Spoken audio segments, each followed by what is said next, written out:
It's your boy Radiant. Hey guys, I'm back. I know it's been forever and a day. Fun fact, I planned on making this video ages ago. It was supposed to be a few weeks after my last upload, but I got sick, and then I got a job after I was done being sick.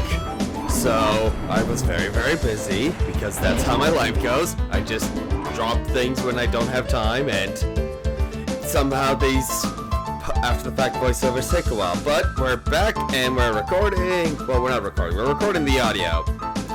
I just remembered there's an item box down there. Found a revive. I don't know if I'm gonna need that for a while, but it's handy to have those because Shadow Moves Reminder are always super effective. And Shadow Pokemon are the things you fight the most. Cutscene.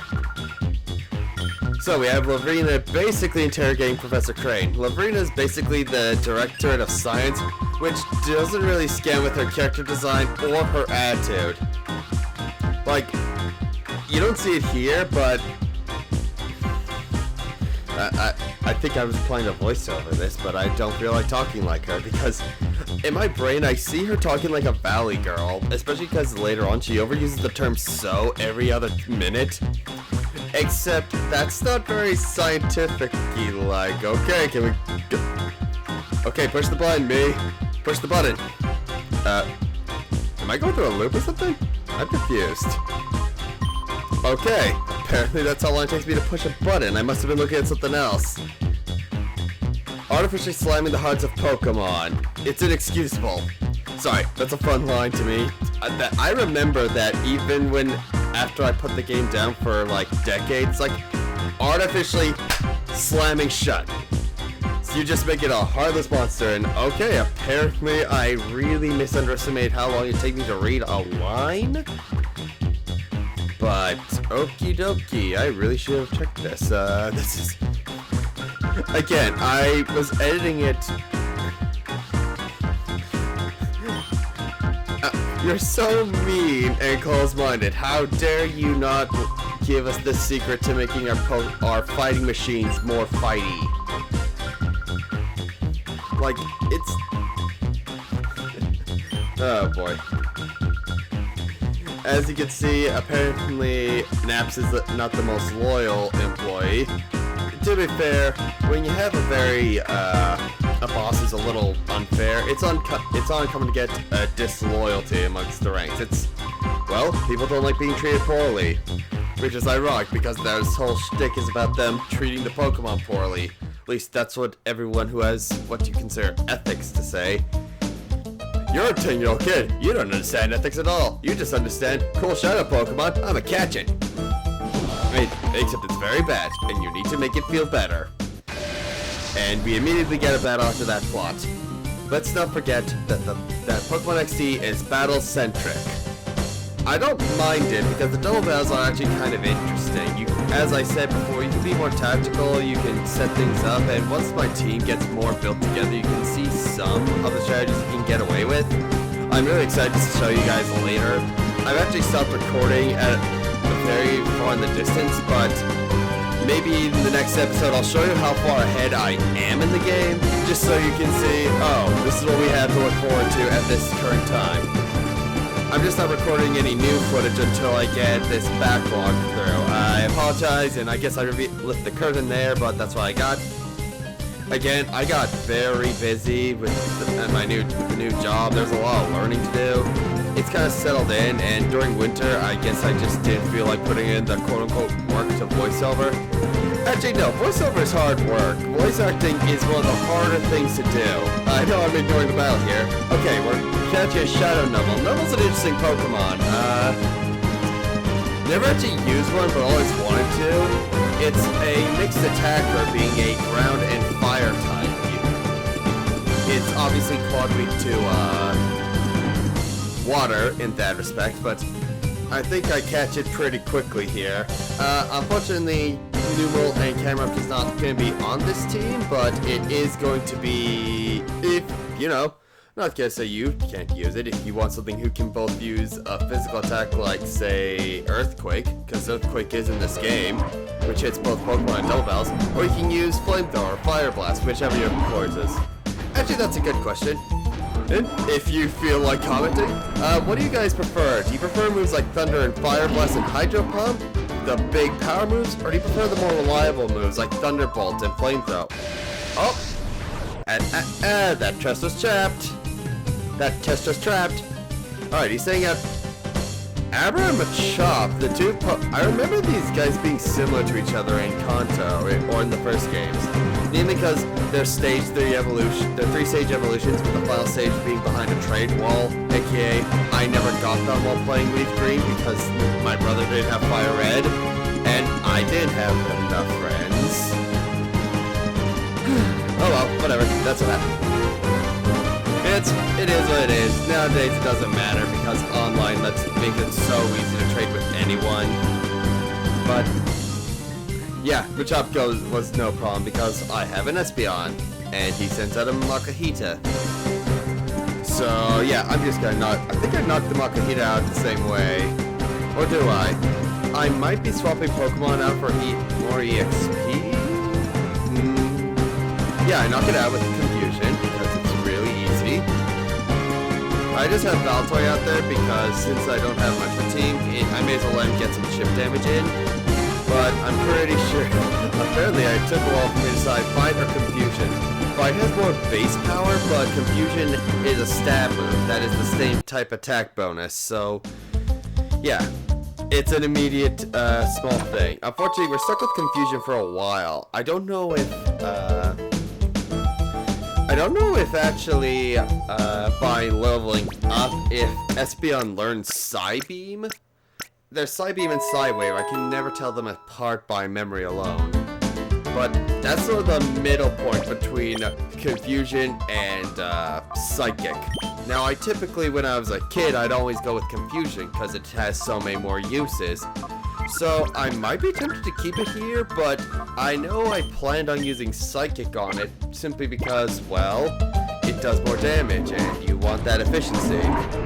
Granted, the longer battles do mean that it might be more useful to have a move that you can use more often, especially in this game, where battles can last for hours if you're not speeding it up or using very particular strategies.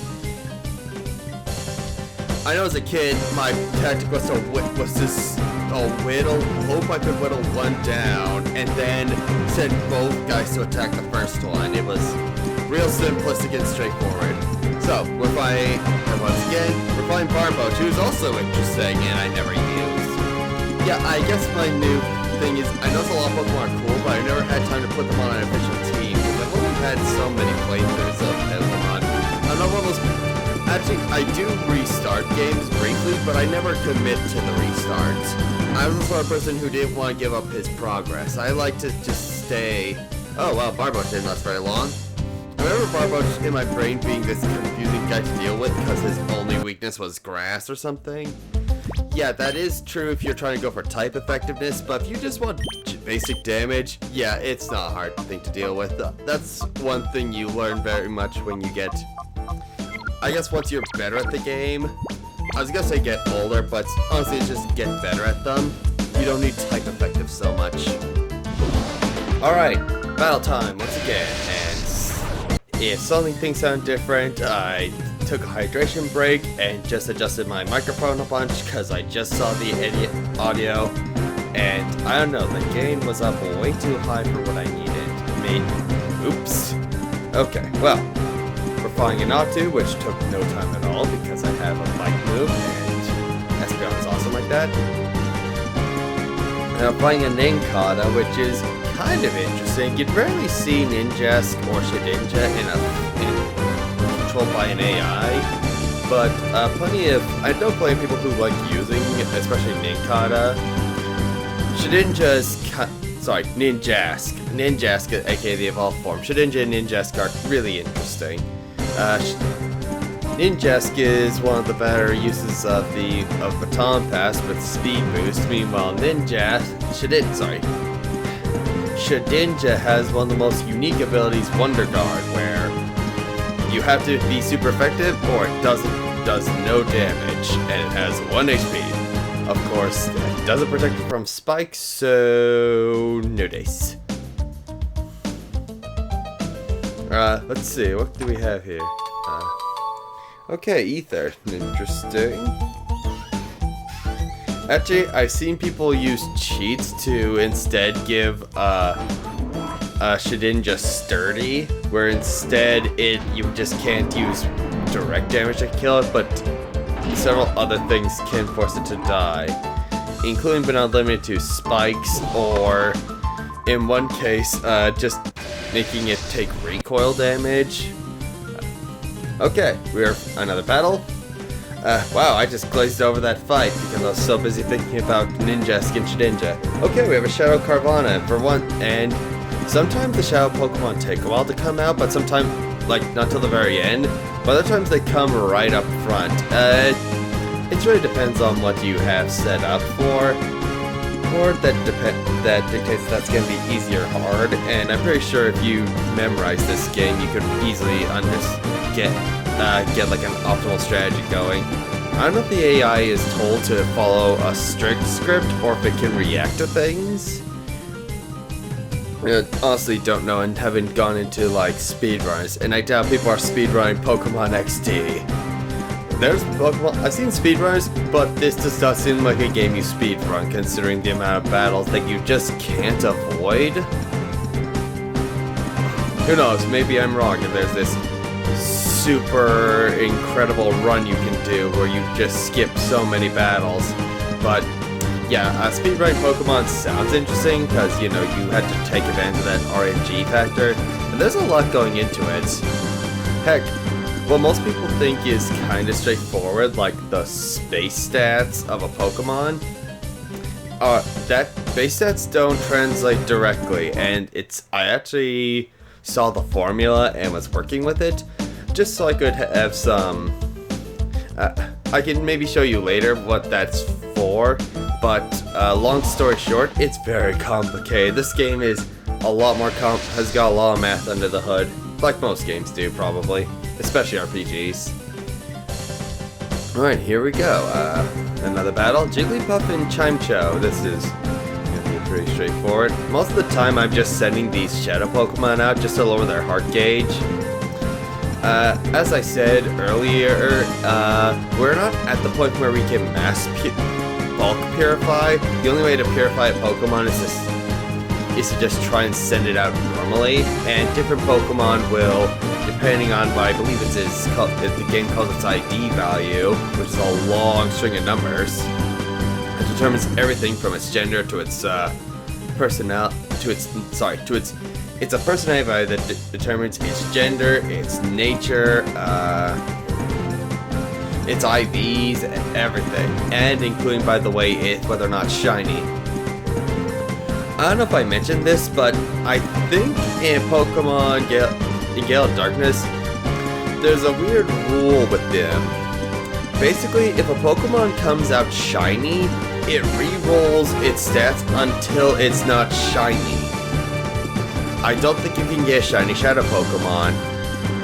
I don't know why, but that's a rule. I think it's because it just would be too complicated, and if there's a potential rematch, it could make things really confusing. No idea. There's a chance you can find shiny Pokemon, but that's not till much later, so we can worry about that. Oh look, there's that looping audio. Oh well, that's what I had to do. Apparently it took me quite a while to get through this fight and a few others. Even with the speed up, I might possibly be speeding fights up even more in later fights. Or I might not speed them up as much, I don't know. I'll have to see what happens as the series progresses. I don't know how engaging this is, watching the sped up footage, and I'm not really making the most live commentary because it's, well, after the fact. And it wasn't fresh in my mind, as it were, because it was so long ago. Yeah, Dunsparce. Dunsparce was always a forgettable Pokemon to me. Like, it's not that which is weird, because I remember the episode about it, but I just don't remember Dunsparce himself as much of a Pokemon in the games. He's just the little weird guy. Apparently he's a snake, but I've seen snakes. Snakes don't look like that to me. Okay, we got a item box here. Is that all there is in this room? Oh well. Wasn't even a required battle, I guess. I believe this you can't not avoid, though.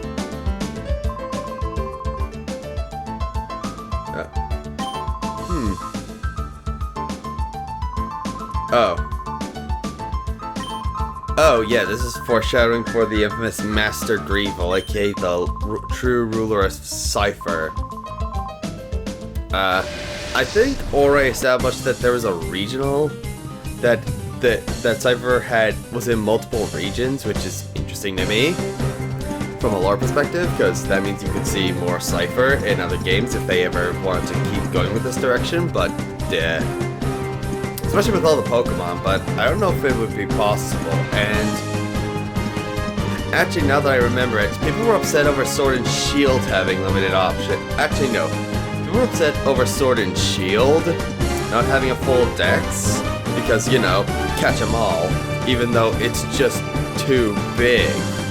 It's literally just too big to have all those Pokemon in them, which is maybe part of the problem with the series now. There's just so many Pokemon, it's hard to keep up. Are they? I know there's a upcoming game called Pokemon Unite or something. I haven't sadly looked into it. The only game I've really been looking forward to recently, and this is gonna take this video, recently announced was Metroid Dread, and I was actually excited for that because I played through 3DS Samus Returns and was having a lot of fun with that game. I even replayed it a while back just to enjoy myself. Not exactly. It's you know, if you like Metroid games, yeah, they're pretty good. You know, I grew up with Metroid Prime, so I love those games. Metroid in a Pokemon video. What? Actually, I did. All right. The rest of this, I'm trying to catch this one Shroomish, and I was looking at myself like, it took me how long to get this guy?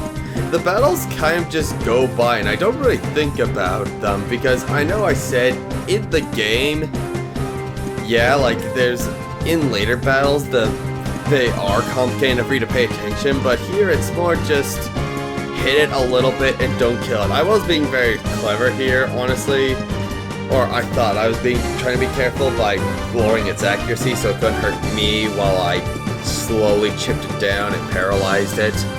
That process is going to be very useful until we get a Pokemon that can put to sleep, and that is on the plan. Since a lot of people go for process over sleep just because it might be hard to get that status, and sleep doesn't last as long. I think a lot of games have done their best to try and nerf sleep as well, like, especially because for competitive games, putting a Pokemon to sleep feels cheap because you can't do anything. You just have to take hits until you randomly wake up. So it's just not very strategic. That's why many competitive things bans the sleep stat. Oh, well, I caught it. Shroomish. Shroomish is a cool Pokemon. At least I think Breloom is neat, being grass fighting. And he's actually pretty fast too. Oh yeah, then she warns us, oh, by the way, Lovrina, she's super scary. Stay away from Lovrina, guys. I got an ID card. Does that thing just slowly change from green to orange? I never noticed it until now. I don't know. Huh.